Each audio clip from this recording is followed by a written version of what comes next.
For you I was a flame. Love is a losing game. 5-story fires you came. Love is a losing game. One I wish I never played. Oh, what a mess we made. And now the final frame. Love is a losing game.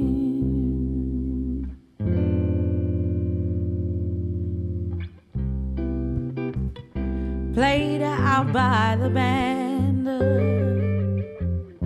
Love is a losing hand. And it was more than I could stand. Love is a losing hand. Self-professed, profound, till the chips are down.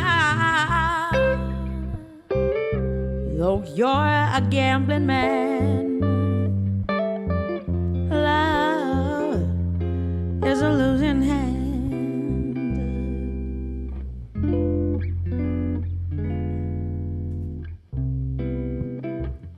Though I battle blind, love is a fate resigned. And the memories, they mar my mind.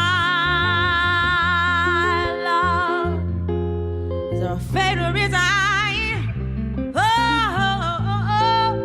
Oh, the futile and left out by the gods.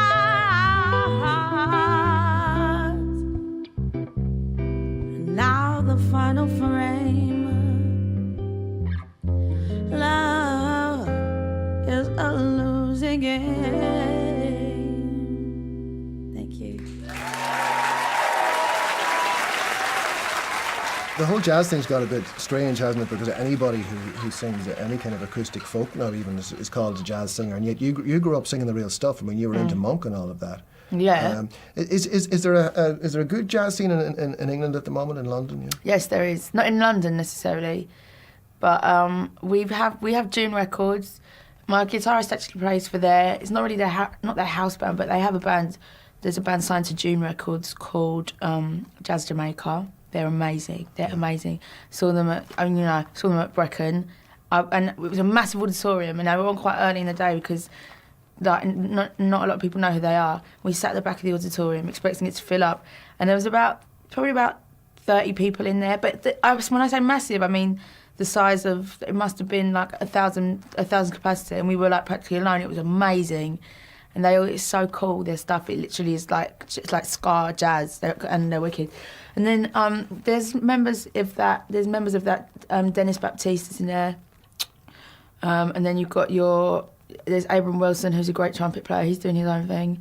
But I think my favourite jazz artist in England is definitely Soweto Kinch. Oh, he's great. I love Soweto. I've met every time I see him. I'm like, hi. Have you still got a girlfriend? And he's like, I'll chuck her for you. I'm like... The mission to excel is a solitary one. Hours of dedicated practice every day for little or no financial reward.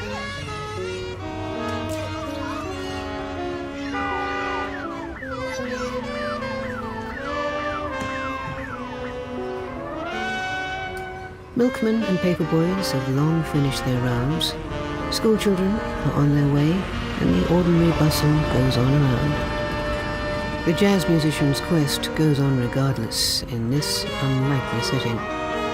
High above the drudgery of routine, trying to climb the stratosphere and be heard.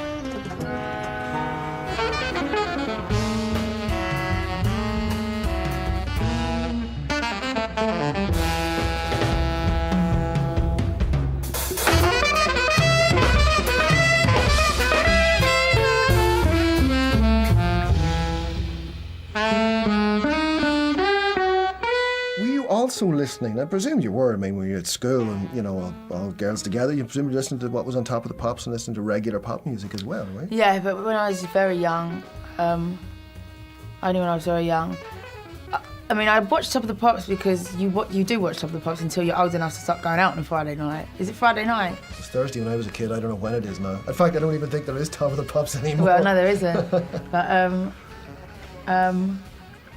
But I loved Kylie when I was about 6. Then I loved Kylie when I was about 6. Then Madonna. It was Madonna. I graduated to the Church of Madonna. I converted to the Church of Madonna. I loved Madonna so much. And then when I was about 10, I kind of got wind of Salt and Pepper, and my life changed. What a man. Completely, my life changed. And from then on, it was like R&B only from about 10. And then when I was about 14, jazz.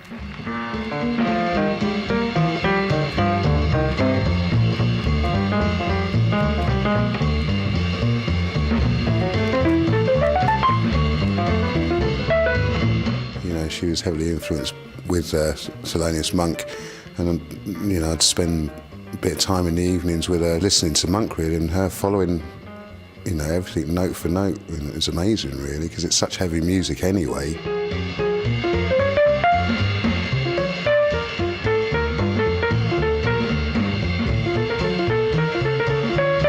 Yeah, she was very much into instrumentation as well as the voice, really. And it came out when she'd sing, really. She just had that ability to improvise phrases, and I mean, her rhythm was phenomenal, so she could just literally manipulate it in the way she wanted to, really, you know. And every night when we go on stage, she could sing the same song, but different every night, and she'd give her all.